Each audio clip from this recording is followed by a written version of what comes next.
So it's been a while since you and I filled the water tank together, so I thought we'd do that.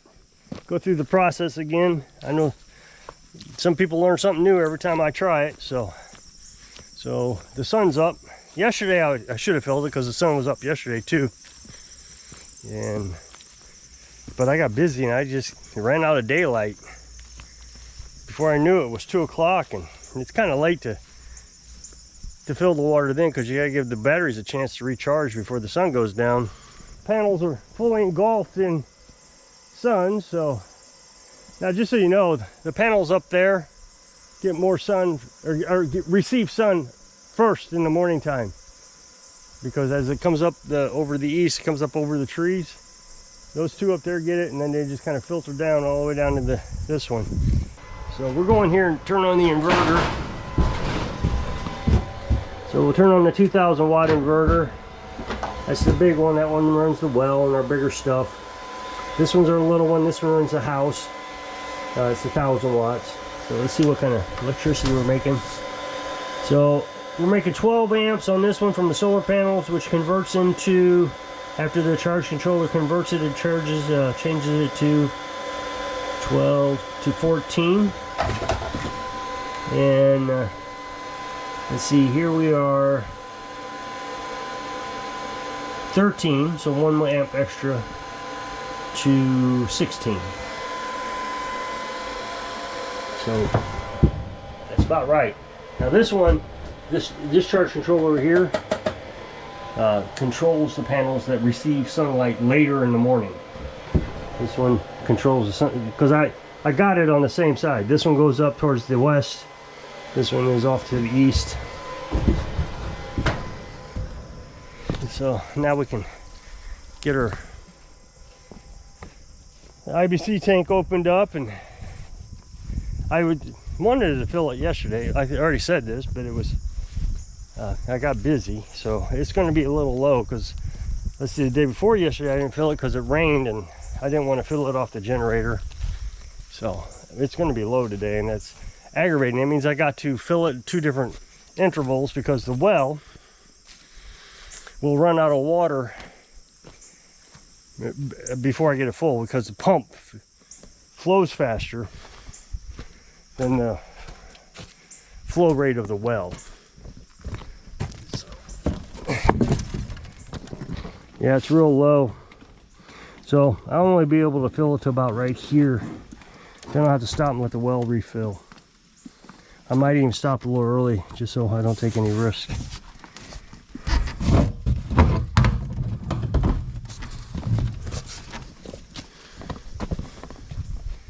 So come over to the well, and this is not a hard process. I made it pretty simple. So I got a switch here that turns the well pump on. That runs directly from the inverter that we just turned on. Turn the switch on, that turns the pump on in the well. It's 100 feet or so. And the well pump looks similar to this one, but skinnier. This one's a 30-something gallon per minute well pump. That was just too big for us. So we downsized when we fixed the well casing, and then put a smaller pump in it. So the pump in it now is 13 gallons a minute, which is still faster than our recovery rate of our well. It's an old well, so I don't have a problem with it. And I'm using it differently than most people. Most people fill a pressurized tank. So a few years ago, we put this pipe down there with a, I always forget the name of it. Anyway, there's a boot, a well packer, that's what it's called. So you have your metal casing that goes down into the well, and it was cracked. So you basically turn a 6-inch hole into a 4-inch hole by putting a well packer down. Well, it attaches to the PVC, and then you drive the 4-inch PVC down into the hole, and that way the water cannot get from the cracked well casing into here, so it's keeping the water clean. And it also prevents the collapse of the well, because eventually the well would have collapsed in on itself. You know, roots over time come in and break that well casing, and they rust.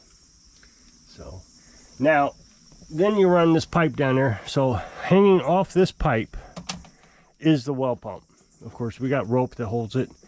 So we don't have any of the weight on the electric cord or the pipe. All the weight is on this rope. And you can see how I've hung it. I got the rope tied to this pipe, or this bar. It runs across. So the well casing is holding that up. So all the weight is on the rope. And it took me a long time to get that right, because the rope would stretch. So you lower it down there and you fill it up a few times. Well, every time you fill it up, the weight of the water would push that down. So I would just have to keep lifting it and lifting it. Finally, after nearly 2 years of stretching that rope, I finally got it where it's not stretching anymore. I mean, the problem is the well would just fall right down to the bottom, or the well pump would fall right down to the bottom of the well, and I'd just pick up tons of dirt. So if this just can last me the rest of my life, I'll be happy with it. I don't want to re-drill a well. And I've heard the trolls on other channels. He's so cheap, he doesn't want to dig another well. You know, that could be $10,000. And for what? I have a well, it works. Do I have to baby it a little bit? So, I mean, I don't understand what the big deal is. So I spend people just want to spend money. And if you don't spend money, the way they tell you to spend money, they go over old troll channels and troll you. So anyway, all I have to do now is turn on the water, and it's going to take a few seconds for the water to come up, because this pipe here, about 70 feet down, I have a hole drilled into it, and that allows all the water to drain back down out of the pipe. That way in the wintertime, my well never freezes, because there's no water in the pipe to freeze. So it instantly, drains out. And in the wintertime, I just take this hose off and I blow the water out of it and let it, and then it doesn't freeze. So all I got to do is hook everything up. In the wintertime, it's a little bit more difficult, because I got to hook the hoses up and it's cold and you don't want to, and the filters, I got to take the filters in the house. So anyway, we'll get started and you'll see how long it takes. I don't know, it takes, several seconds. And you should be able to hear air coming out.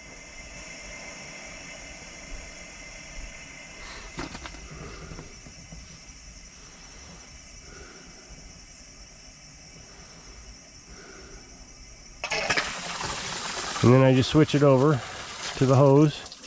Now all the air is out of it. And then we'll come over to make sure nothing's, kinked up or anything.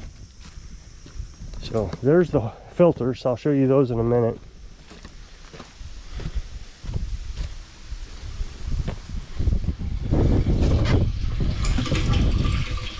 So we're filling. So I built this box, and it's, talking about winter. Of course, winter's coming up. And what I have here is I have this insulated, and I can get down to, well, now I don't know where I can get down to. I can actually do pretty good now. In the past, I was only able to get down to about -4. And the tank doesn't freeze. No matter how many times I say this, somebody's going to say, you need to bury that tank. It's not the tank that freezes, it's the plumbing. So what I have is I have another RV hose that runs from the bottom of the tank into an RV pump, which is 12 volts. So I can run that off my solar panels. So the 12-volt pump pumps water into the house, into an on-demand camping water heater. That pumps 2 gallons a minute. So in the wintertime, I have ventilation in the house that blows hot air into this tank. Not hot air, but it sits right over the wood stove. The problem, I don't think a lot of people realize, is the wood stove doesn't burn 24 hours a day, 7 days a week. I only light it, 2 to 3 times. In the real cold, when it's -4, I'll light it 4 times a day. So it does cool off in there. So it's not always producing the same amount of heat in here. So I have everything insulated down there around the pump, and that heat comes right out to the RV pump. But it still does freeze. So last year, we went ahead and decided that we would run the generator. I mean, when we get that cold, it's only for 2 or 3 days. So what we decided to do is at night, we'll go ahead and run the generator. And we have this little, I don't know, 70 watt, I mean, it's real small heater. And I took the cat carrier, I put the heater inside the cat carrier and wrapped the cat carrier in blankets around this. Oh, no, I only took the top half of the cat carrier, that's what it was. That way the insulation and the blankets wouldn't fall onto the heater. The heater could stand straight up, it's real small. And that heat was blowing right onto the pump and the ventilation, and it kept it nice and warm, and we didn't freeze last year. After we did that, we had 2 cold spells last winter. The first one we froze, but the second one I learned my lesson. The only downside to that little heater was if we lose electric, you know, something goofs up. And I can't remember what happened last winter, but something goofed up and we lost electric, and it froze just for a minute. And as soon as I saw that it froze, I come running out here and realized the heater wasn't doing something right. I don't remember what happened, and got it fixed, and I was able to thaw it out in a hurry. But I have found that if it does freeze, I found this out last year, that it's better to work on it right away. As soon as you find out if it's frozen, come out, get it thawed out right away. Because if I wait until after the cold spell's over with, it takes forever for it to thaw out. Even if you come above freezing temperatures, you get above 32 degrees, it would still take a week or 2 for it to thaw out. So it was better just to get it addressed right away before it got so solid, you know, the ice, that it took forever. So I'll be a little bit more proactive this year. We'll use that heater, and hopefully we won't freeze this year. But we are working out the issues. But that little heater, once I realized we had it, we had that heater when we were running around in the camper. The problem was you know, we lived in that little camper, that truck camper.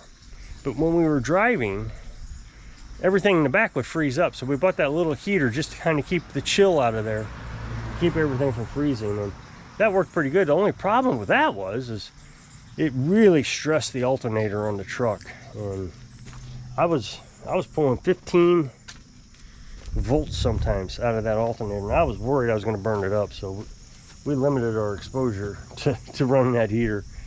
So back to these filters. So I have 2 filters. These are house filters, and you know, the only reason I do it is because, you know, our well is old and it does pick up some sediment. So I have a sediment filter here, which is just a 5 micron. And then I have a charcoal filter here, which kind of helps filter out any bacteria or anything that's coming through. I'm not too terribly worried about bacteria anymore. I could take this filter off. I just use it as a secondary measure. I don't know. I've thought about taking it off, but I just can't seem to. My OCD, or whatever you want to call it, just tells me to keep it on. And I used to really be picky about these filters. I wanted them to last a long time, and I was always worried, but I've given up on that. I let my OCD go, and now I just change them out every month or 2, you know, whenever they clog up. And it's pretty obvious when they clog up. The flow almost stops when they clog up. I mean, I got it all the way opened up right now. That's the water flow that we're getting. But when they stop up, it's just better than a drip. As a matter of fact, I think the last time it did stop to just a trickle. So I'm gonna shut it off. Like I said, I don't want to run the well dry because that can hurt the pump. So we'll let the well fill back up. Then we'll come back out and do it again. And so I waited a half hour for it to fill back up, and then come back out and start it up. A lot of times I forget, and it'll be midday and I'm like, oh, I didn't fill it the rest of the way. So if you click this up next box to take you a video where I was on my other channel, we'd appreciate it. Go check it out. Also, there's a new hype button down there right underneath the description. You got to scroll over to find it, but you click that hype, you can hype my video over there. I appreciate it. he gets it a little bit more attention, and you get 3 tries. So if you wanted to use all 3 of your hypes on my video, I'd really appreciate it. So hope I can inspire you to get ready for winter so you live your dreams. Thanks for watching.